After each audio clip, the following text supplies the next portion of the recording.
ఓం నమ శివాయ. నమో కాళభైరవాయ నమ. నమో రాజశ్యామలాదేవి నమ.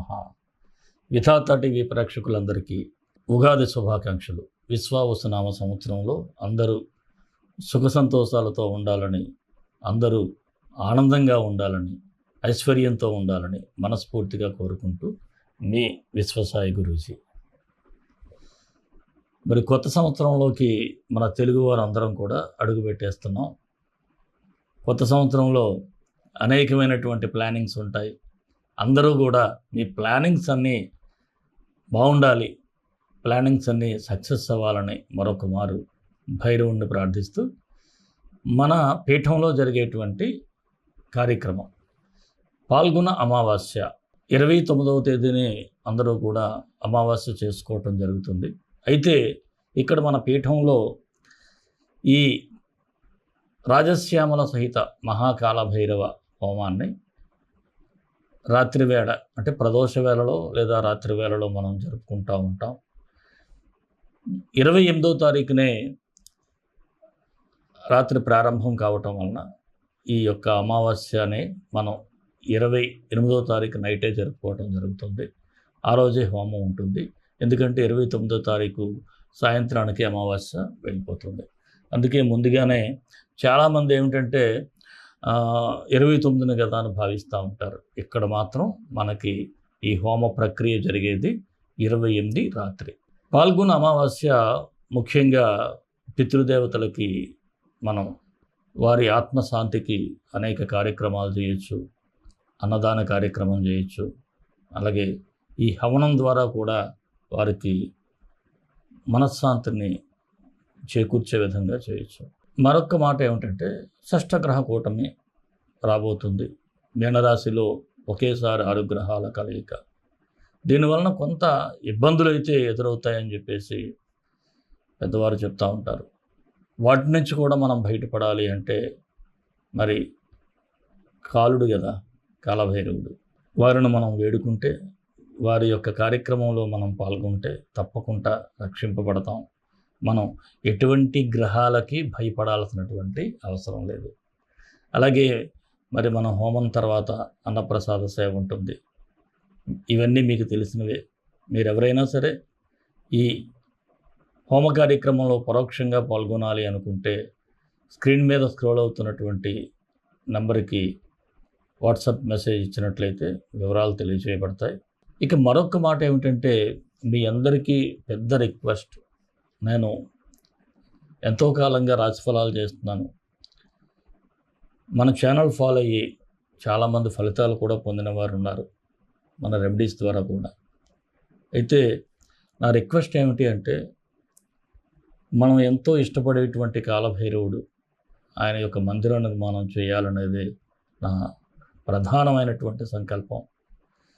ఇక్కడ అద్భుతంగా రాజశ్యామలాదేవిని, స్వర్ణాకర్షణ కాలభైరవుణ్ణి, అలాగే మానసాదేవిని, స్ఫటికలింగేశ్వరుణ్ణి, కాళభైరవుణ్ణి, భైరవీమాతని, సంకటహర గణపతిని కూడా మనం ఏర్పాటు చేసుకోబోతున్నాం.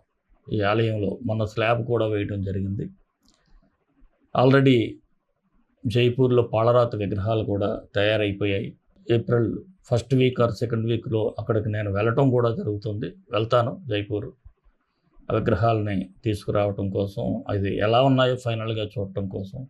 అయితే మీ అందరికీ నేను మరొక్క మారు రిక్వెస్ట్ చేస్తున్నాను, చేతనైన సహాయం చేయండి, తలకు చేయి వేయండి, ఆ భైరవుని అనుగ్రహాన్ని పొందండి.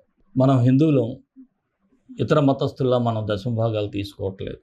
ఇక్కడ ఎవరు కూడా తీసుకోరు కూడా. మన హైందవ మత గొప్పతనం అదే.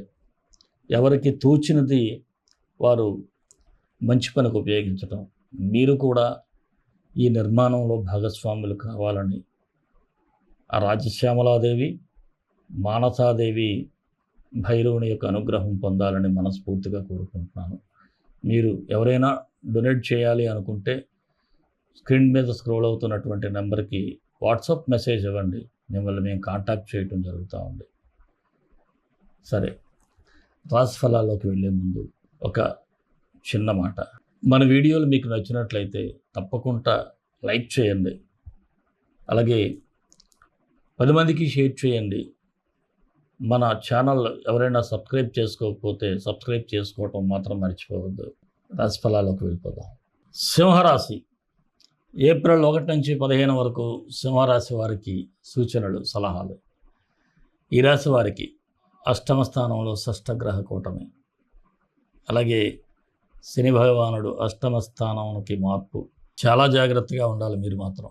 ముఖ్యంగా ఈ పక్షం రోజులు తర్వాత అష్టమ స్థాన సంచారం వలన ఆరోగ్యపరంగా కావచ్చు, అలాగే న్యాయపరమైన చిక్కుల్లో ఇరుక్కోవటం కావచ్చు, పోలీస్ కేసుల్లో కావచ్చు, చాలా జాగ్రత్తగా ఉండాలి ఈ సింహరాశి వారు. ముఖ్యంగా మనోబలంతో మీ లక్ష్యాలను నెరవేర్చుకోవాలి. ఎక్కువ అంటే సెల్ఫ్ కాన్ఫిడెన్స్ అవసరం మీకు. ఎంత సెల్ఫ్ కాన్ఫిడెన్స్ ఉంటే అంతగా మీరు రాణిస్తారు. సెల్ఫ్ కాన్ఫిడెన్స్ అన్నాను కదా అని ఓవర్ కాన్ఫిడెన్స్ వద్దు. ఓవర్ కాన్ఫిడెన్స్ వేరు, సెల్ఫ్ కాన్ఫిడెన్స్ వేరు. దూకుడు తగ్గిస్తే బెటర్.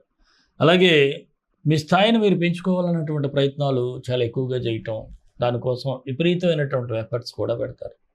అంటే సింహరాశి వారికి ఒక మెట్టు పైనే ఉండాలనేటువంటి థాట్స్ అయితే ఉంటాయి.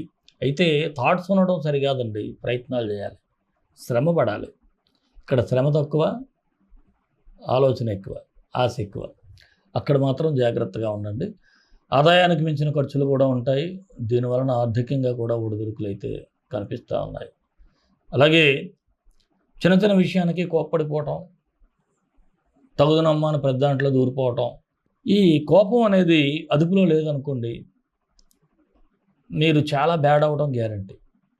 కోపాన్ని చాలా కంట్రోల్ చేసుకోవాలి, లేకపోతే చాలా తేలిగ్గా మిమ్మల్ని చూస్తారు. తేలిగ్గా అంటే బయటికి చూడకపోవచ్చు, మానసికంగానైనా చూసేటువంటి పరిస్థితి. అంటే మిమ్మల్ని అవసరం కోసమే వాడుకుంటారు అందరూ, గుర్తుపెట్టుకోండి. ఇక స్త్రీ మూలకంగా చూసినట్లయితే కాస్త ఇబ్బందులు అయితే కనిపిస్తూ ఉన్నాయి. ఎందుకంటే ఆడవాళ్ళ విషయంలో కాస్త హుషారు ఎక్కువైతే తర్వాత మీకు ఇబ్బందులన్నీ నష్టాలకు ఎక్కిపోతాయి. జాగ్రత్తగా ఉండండి. ప్రయాణాలు చేసేటప్పుడు కూడా చాలా కేర్ఫుల్గా ఉండాలి. ఎందుకంటే సెల్ఫ్ డ్రైవింగ్కి ఎంత దూరంగా ఉంటే అంత మంచిది. ర్యాష్ డ్రైవింగ్ అస్సలు పనికిరాదు. కోరి ప్రమాదాలు తెచ్చుకోవద్దు, ప్రాణగండం కూడా ఉంది. అలాగే భూ సంబంధిత వ్యవహారాలు కూడా నష్టపోయే అవకాశాలు ఉన్నాయి. ఏం చేసినా ఆలోచించే చేయాలి. ఏదైనా భూములకు సంబంధించినటువంటి ట్రాన్సాక్షన్స్ జరిపేటప్పుడు ఏది పడితే కొనేయద్దు, కాస్త నిదానంగా ఆలోచించుకోనండి. రుణ ప్రయత్నాలు అయితే సానుకూలంగా ఉన్నాయి. గృహ నిర్మాణ ప్రయత్నాలు కూడా కాస్త నిదానంగా సాగుతాయి.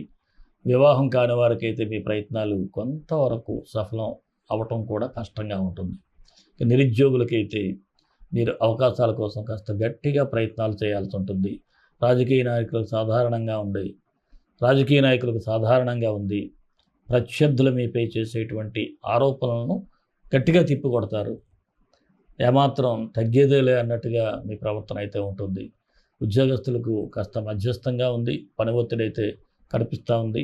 కాకపోతే ఇతరత్ర ఆలోచనలకు తగ్గించుకొని మీరు ఎక్కువగా పని మీద ఎఫర్ట్స్ పెట్టినట్లయితే సమయానికి అన్ని పనులు పూర్తి చేసుకొని అధికారుల నుంచి చీవాట్లు తప్పించుకునేటువంటి అవకాశాలు ఉంటాయి.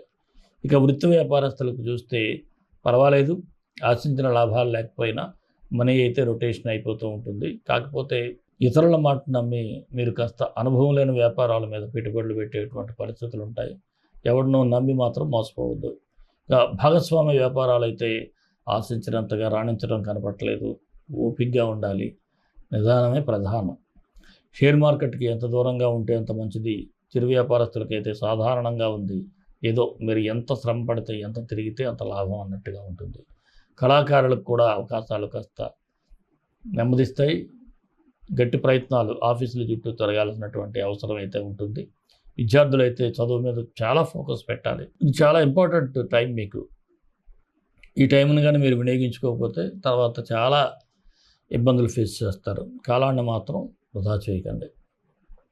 ఆరోగ్యపరంగా చూసినట్లయితే కాస్త కేర్ఫుల్గా ఉండాలి. ఏదైనా ఇబ్బంది అయితే వెంటనే డాక్టర్కి సంప్రదించండి. అలాగే అశ్రద్ధ అస్సలు చేయొద్దు. ప్రేమికులకైతే అంత అనుకూలంగా లేదు. మాట్లాడేటప్పుడు అతిగా మాట్లాడొద్దు. ఒకరిని కించపరుచుకునే ప్రయత్నం అయితే చేయొద్దు. ఒకరినొకరు గౌరవించుకునే ప్రయత్నం చేయండి. మీ ప్రేమ ప్రయాణం ముందుకు సాగుతుంది. మరి ఈ రాశి వారికి ఏ తేదీలు అనుకూలంగా ఉన్నాయి? 2, 4, 9, 1, 6, 12 కాస్త నిదానంగా వ్యవహరిస్తే సరిపోతుంది. మరి సింహరాశి వారికి మరిన్ని మంచి ఫలితాల కోసం విశ్వగురు సక్సెస్ మంత్రాలు పఠించండి, విజయాలు సాధించండి. ఈ రాశి వారు నవగ్రహ మంత్రాన్ని పఠించాలి. ఆదిత్యాయ చ సోమాయ మంగళాయ బుధాయ చ గురు శుక్ర శనిభ్యచ్చ రాహవే కేతవే నమః. ఈ మంత్రం డిస్క్రిప్షన్లో ఇస్తాను. ప్రతిరోజు ఉదయం సాయంత్రం 18 సార్లు చొప్పున పఠించండి. అంతా బాగుంటుంది.